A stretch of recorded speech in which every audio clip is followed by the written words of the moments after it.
And then, 4 na lang na regular coffee. Fries. At saka, shake Isang fries. extra large fries. Fries? BFF Coach, pwede ba Ano fries yung to? pinakamalaki yung fries? Ano fries?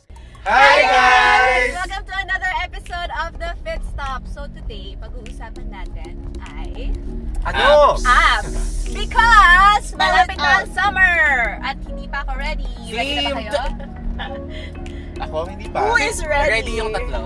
Ready tong dalawang nasa Eto! harap. Kaya sila Yes. dalawa, si Coach at saka si Nikki sa harap. Kasi silang dalawa lang ang ready. Oh, kami That's nagtatago for kami summer. dito sa likod, guys. Wait lang. Kami, ano ba kami? Kailangan namin ng rash guard. Yan, one piece. Oo. Ganon. Salbabida sa gilid. Oo. Kaya Coach, ang Same. tanong namin, Anong tanong? paano ba magka-abs? Oo Magandang nga. tanong yan, guys. Marami nang tatanong talaga ng question yan. Sino may question na yan? Taas ang kamay. Everybody. Ay, kasi abs naman talaga, when people go to the gym, that is one of the most pinaka-popular na requests. Paano magka-abs? Yes. Unang tapak pa lang sa gym. Oo. Oo. Paano magka-abs? Nasa isip So, mo pa lang. Para abs sa na akin, agad. may tatlong factors. Number 1 is what you eat or nutrition. Number 2 is what you do or what we call exercise. And number 3 is of course what you are dealt with or what is called genetics. Hashtag blessed. Hashtag blessed. So, Coach, Yes. totoo ba na abs are made in the kitchen? Yes, that's true. Partly true. Kasi nga, one of the factors is what you eat or what you consume. You can work out as hard as you can, but if you don't eat properly, then hindi rin nalitaw ang abs natin. Kaya pala lumulubog. Kaya pala, iba lumilitaw. Kaya pala lumulubog ang abs ko. So ano ba yung dapat mong kainin para magka-abs? Okay, so if you remember our nutrition episode, naalala niyo kung paano gamitin yung hands niya, correct? Yes. Okay, so that should take care of the proper portion control. Okay. Okay, so very important kasi yun, the amount of food that you eat is as important as the quality of the food that you eat. Diba? Kasi even if you eat super healthy, but if you eat too much, ganun din, mataas rin yung calorie intake natin. Okay. So, pero in terms of quality of the food, very important that we eat, hindi naman low carb, pero a little less carbs than you were eating before. The fats actually should come from healthy sources, omega-3, fish oil, flax seeds, ano pa ibang mga sources for vegan? Fat? Fat. Avocado. Avocados, yan. So maraming mga sources of good fat. Sana wag too much yung animal or yung pork fat, yung beef fat. Yes. Yes. And of course, number 3, you need your proteins. Protein is the building block of muscle. So if you have if you don't have enough protein, hindi tayo magkakaroon ng muscle. And of course, abs are muscles. So, Coach, yung mga nagka-crash diet para magka-abs, tama ba yung ginagawa nila? Well, ako talaga against ako sa crash dieting kasi hindi siya healthy, hindi siya sustainable. But will you get abs? You can get abs pero pwede ka rin magkasakit.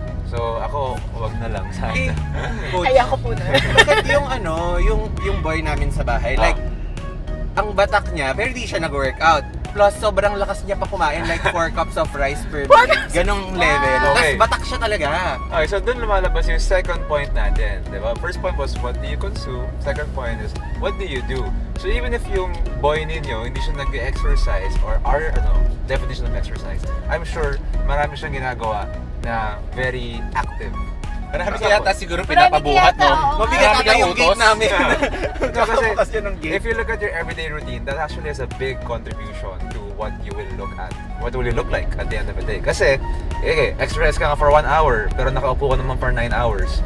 That's Meron ka true. naman, and then let's see, we have this boy naman na hindi siya nag-exercise for 1 hour, pero 9 hours na nakatayo. I think yung nakakapagpaborta sa boy nyo, Kels, ay pagdating mo sa bahay, Pwede nagpapabuhat ba ka tayo na. translation sa Paakyat ng kwarto, please. Buhatin ako, buhatin! Bababa ng dining room, please.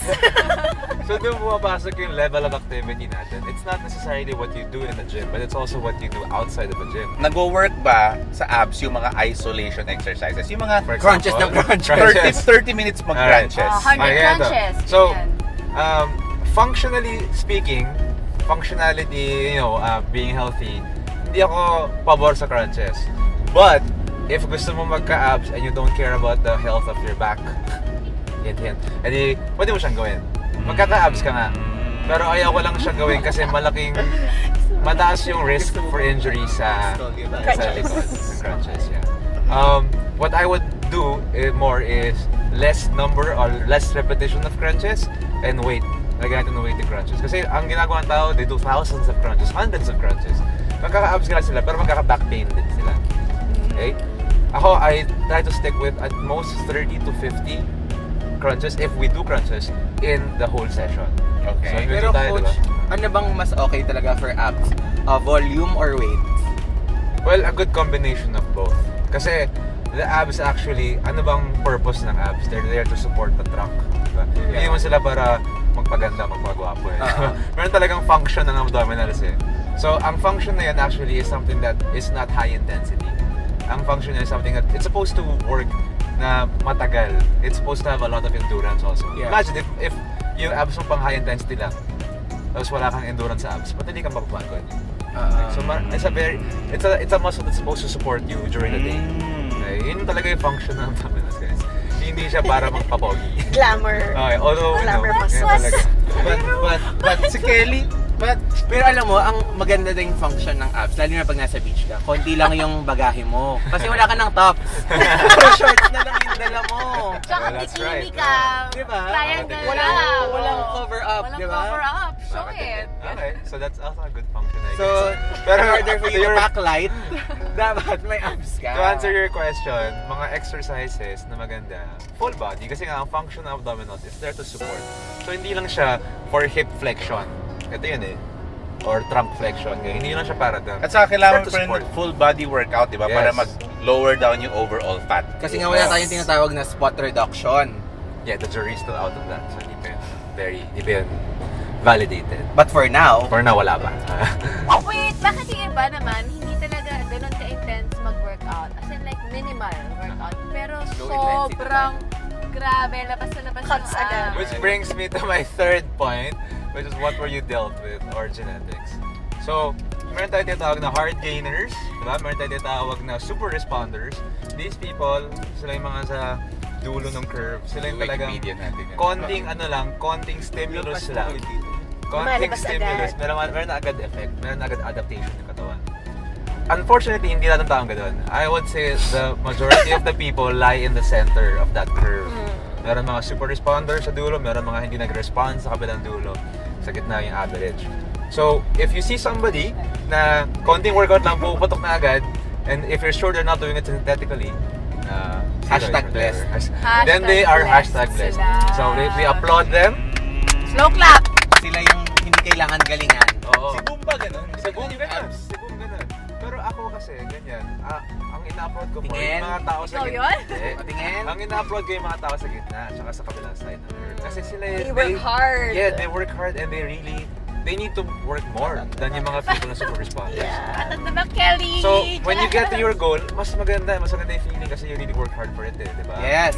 Kaya, ako lang, I want to tell you guys, if wala pa kayong abs, don't worry. Okay lang. Kasi baka dito kayo sa gitna ng curve, baka yung Darating sa din gitna ng yan. curve. It doesn't mean that you're not strong or fit if you don't have Yeah, it just abs. means that you have some body fat, especially in the center. Yeah. Baka contradict ng mga sinasabi natin. Pero okay lang guys, yan talaga kasi very polarizing ang abs. Tsaka iba-iba kasi kami ng opinion dito. Yes. Ano opinion mo, Kelly? Kailangan ng abs. Mga ka-DDS, tulungan niyo po ako. Kailangan po natin ng abs. Let's make it clear, everybody has abs. Meron lang talaga sometimes nakatago sa Behind the layer of Behind the layer. Of lard.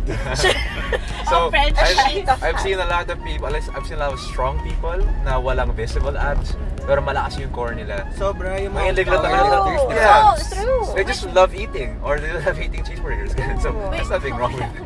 Okay, so sa dami ng sinabi natin, i-recap natin yung tatlong points, the 3 important points to remember if you want to get the coveted six-pack abs, right? So ano yung first one? First one is diet or nutrition. So, meaning, kailangan meron kang balanced diet for your life. Para lang din lumabas yung abs mo and maging healthy ka.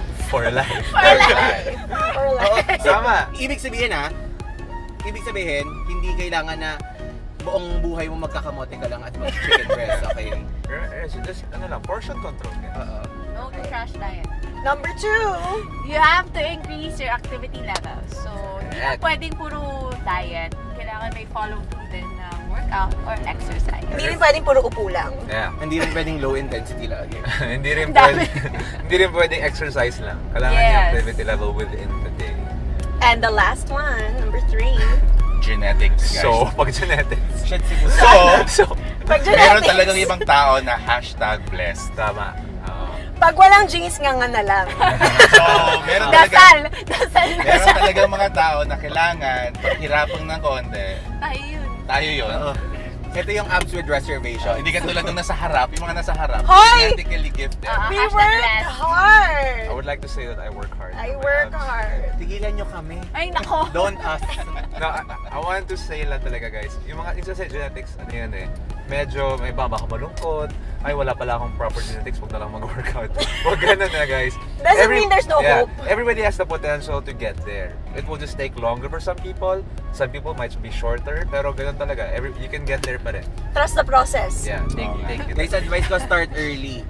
Huwag yung pag mataba na kayo, saka lang kayo Well, yes, tama naman yun. Totoo yun. Na-realize ko talaga, sana nag-varsity ako yung mga ganun. Sana atleta ako nung bata ako para hindi ako nahihirapan Dami ngayon. mo hugot So if you have any questions for the Fit Stop crew, you can ask us where. You can type your comments in the comment box down below or email us at thefitstopph@gmail.com. You can also subscribe to our YouTube channel and follow us on Instagram. The Fit Stop PH, right? Yes. Binabuyan namin guys. Don't forget to like this video. And share it to your friends. Yeah. And we will see you in the next episode of The Fit Stop! They wanted us to discuss the basics of workout supplements and Uy, supplements. So, ano daw ba?